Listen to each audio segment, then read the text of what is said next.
ಕಾಂಗ್ರೆಸ್ಸಿನ ಮೋದಿ ವಿಹಾರದ ಪರಿಸರದಲ್ಲಿರ್ತಕ್ಕಂಥ ರೈತರಿಗೆ ಬರ್ತಾ ಇದ್ದೀವಿ. ಅದರ ಸ್ಥಿತಿಯನ್ನು ನೋಡೋಣ ಬನ್ನಿ.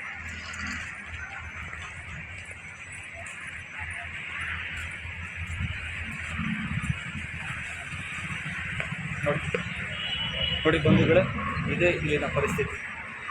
ಯಾರು ಇದನ್ನು ನೋಡ್ಕೊಳ್ತಾ ಇಲ್ಲ ಮತ್ತು ಒಂದು ಸ್ಪಷ್ಟ ಉದಾಹರಣೆ ಇಲ್ಲಿ ಸಿಗ್ತದೆ. ಫಸ್ಟ್ ಕ್ಲಾಸಾಗಿ ಬಂದು ಲೈಬ್ರರಿ ಒಳಗೆ ಮಲಗಿದೆ ಎಂಟ್ರೆನ್ಸಲ್ಲಿ ನೋಡಿ. ಇದು ನಮ್ಮ ನಾವು ನೋಡ್ಕೊಳ್ತಾ ಇರ್ತಕ್ಕಂಥ ಪರಿಸ್ಥಿತಿನ ನಮಗೆ ಪ್ರಶ್ನೆ ಮಾಡ್ತೀವಿ.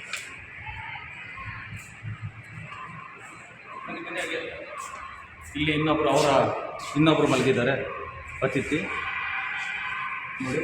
ಎಲ್ಲ ಡೈನಿಂಗ್ ಹಾಲ್ನಲ್ಲಿ ಕೂತ್ಕೊಂಡು ಮನುಷ್ಯರು ಊಟ ಮಾಡಬೇಕಾಗುತ್ತೆ. ಡೈನಿಂಗ್ ಹಾಲ್ ಯಾವ ಪರಿಸ್ಥಿತಿಯಲ್ಲಿದೆ, ಯಾರು ಓಡಾಡ್ತಾ ಇದ್ದಾರೆ ಇಲ್ಲ ಅಂತ ದಯವಿಟ್ಟು ನೋಡ್ಕೊಳ್ಳಿ.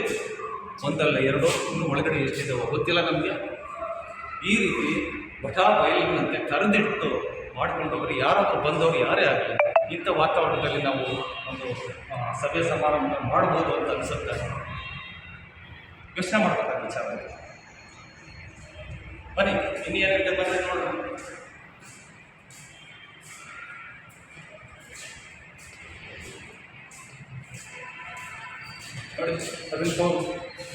ನೋಡಿ ಈ ಅತಿಥಿಗಳ ಜೊತೆಗೆ ಬಗಲಿನಲ್ಲಿ ಧಮ್ಮವನ್ನು ದೀಕ್ಷೆ ಸ್ವೀಕರಿಸ್ತಕ್ಕಂಥ ಬಾಬಾ ಸಾಹೇಬ್ ಫೋಟೋ ಕೂಡ ಅದು ಕಂಡು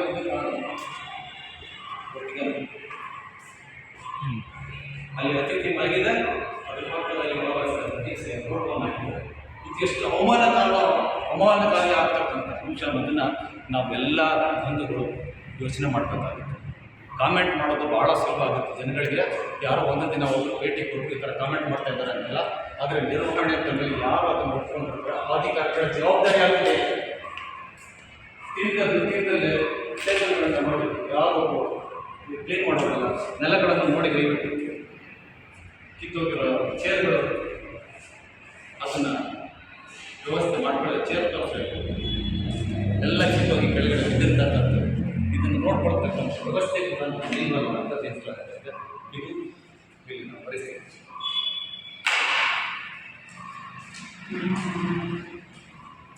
ಇದು ಕಿಚನ್.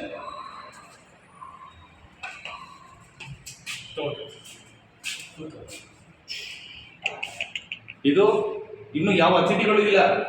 ಗೆಸ್ಟ್ಗಳು ಇಲ್ಲದೇ ಇರೋ ಸಮಯದಲ್ಲಿ ಒಬ್ಬರು ಇಬ್ಬರು ಇಲ್ಲಿ ಕೆಲಸಗಾರ ಮಾಡ್ತಕ್ಕಂಥ ಜನಗಳಿಗೆ ಈ ಪರಿಸ್ಥಿತಿಯಲ್ಲಿ ಎಲ್ಲ ಕಟ್ಟಿ ಬಚ್ಚಲವನ್ನೇ ಕಂಪ್ಲೀಟ್ ಚೋಕ್ ಆಗಿದೆ.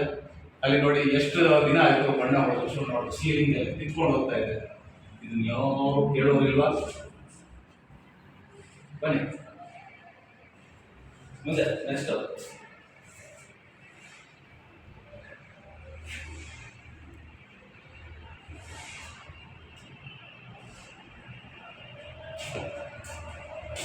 ಇಲ್ಲೊಂದು ಬಾತ್ರೂಮ್ ಕೂಡ ಇದೆ. ಅದರ ಪರಿಸ್ಥಿತಿ ಏನಿದೆ ದೇವರೇ ಆ ಭಗವಾನ್ ಬುದ್ಧರಿಗೇ ಪರಿವಾಗಿದೆ. ನಮಗೆ ನೋಡೋಣ ಅಂತಂದ್ರೆ ಅವಕಾಶ ಸಿಗಲಿಲ್ಲ. ಪಕ್ಕದಲ್ಲಿ ಇನ್ನೊಂದಿದೆ, ಅದನ್ನೇ ಇವಾಗ ತೋರಿಸ್ತೀವಿ ಬನ್ನಿ.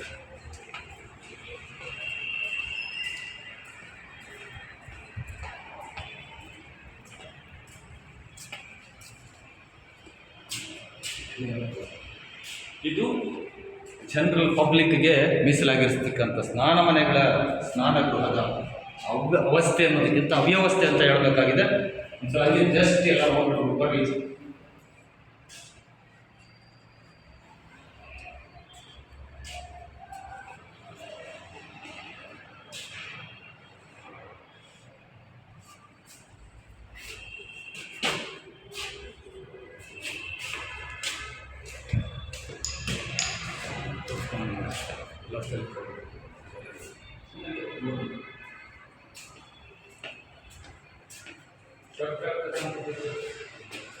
ಅಡ್ಡ ಉದ್ದ ಮಾಡಬೇಡಿ. ಅಡ್ಡ ಇದ್ರೆ ಅಡ್ಡ ಇರಬೇಕು, ಉದ್ದ ಇದ್ರೆ ಉದ್ದ ಇರಬೇಕು. ಇಲ್ಲಾಂದ್ರೆ ವಿಡಿಯೋ ಸರಿ ಬರೋಲ್ಲ.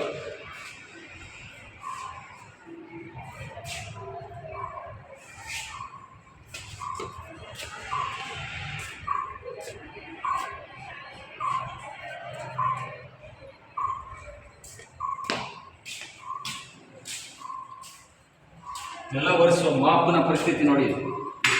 ವರ್ಷಗಳಿಂದ ಕಿತ್ತೋಗಿರ್ತಕ್ಕಂಥ ಕೊಳೆತು ನಾರ್ತಾ ಇರ್ತಕ್ಕಂಥದ್ರಲ್ಲೇ ಒರೆಸಿದ್ರೆ ನೆಲದ ಪರಿಸ್ಥಿತಿ ಇದೆ.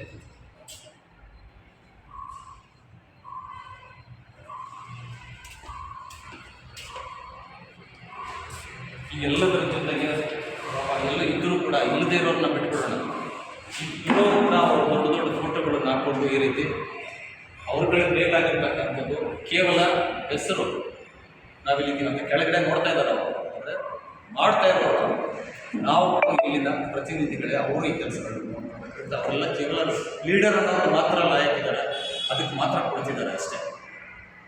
ದಿನ ಬಂದು ನೋಡ್ತಕ್ಕಂಥದ್ದು ನಮ್ಮ ಸಾಮಾನ್ಯ ಜನ, ಇದು ನಮ್ಮ ರೆಸ್ಪಾನ್ಸಿಬಿಲಿಟಿ ಅಂತ ನಾವೆಲ್ಲ ತೋರಿಸ್ಕೊಂಡು ಮಾಡಿದಾಗ ಮಾತ್ರ ಇದು ಸಾಗುತ್ತೆ. ಆ ಒಂದು ಸಾಮಾಜಿಕ ಕಳಕಳಿ ಬಂದಾಗ ಮಾತ್ರ ಈ ನಾಯಿ ನರಿಗಳು ಓಡಾಡ್ತಕ್ಕಂಥ ಜಾಗದಲ್ಲಿ ಮನುಷ್ಯರು ಬರ್ತಾರೆ. ನಾಯಿ ನರಿಗಳು ಹಾಲನ್ನ ತಗೊಂಡಾಗ ಅದಕ್ಕೆ ಒಂದು ಸೆಕ್ಯೂರಿಟಿ ಕರೆಕ್ಟಾಗಿ ಮ್ಯಾನೇಜ್ ಮಾಡಬೇಕಾಗಿರುತ್ತೆ ಅಷ್ಟೇ. ಎಲ್ಲ ಇದೆ, ಇಷ್ಟೆಲ್ಲ ಮಾಡ್ತಾ ಇದ್ದಾರೆ, ಅದೂ ಸಾಧ್ಯತೆ ಇದೆ. ಈಗ ಕಿಟಕಿ ಮುಖಾಂತರ ಶಾಲೆಯ ವಾತಾವರಣದ ತೋರಿಸ್ತೀವಿ, ನೋಡಬಹುದು. ಇದೇ ನಾಗಸ ಹೊರಗಡೆ, ಅದು ನಾಗಸೇನಾ ವಿದ್ಯಾಲಯದ ಒಂದು ಪರಿಸರ ಸ್ಕೂಲ್ ಕಾಣಿಸ್ತಾ ಇದೆ ಇಲ್ಲಿ. ಶಾಲೆಯ ವಾತಾವರಣ ಆಗಿಂದ ಅದು ಸ್ವಲ್ಪ ಚೆನ್ನಾಗಿರುವಂಗೆ ಕಂಡು ಬರ್ತಾ ಇದೆ. ಜನಗಳು ಓಡಾಡ್ತಕ್ಕಂಥ ಜಾಗ ಇದೆ. ಆದರೆ ಈ ಒಂದು ಪರಿಸರ ತುಂಬ ನೆಗ್ಲೆಕ್ಟ್ ಆಗಿದೆ. ಇದಕ್ಕೂ ಕೂಡ ಗಮನ ಹರಿಸಿ ಯಾರೇ ಇನ್ಚಾರ್ಜ್ ಆಗಿರಲಿ ಅಂತ ನಮ್ಮ ಕಳಕಳಿಗೆ ಮನವಿ ಮಾಡ್ಕೊಳ್ತಾ ಇದ್ದೀವಿ.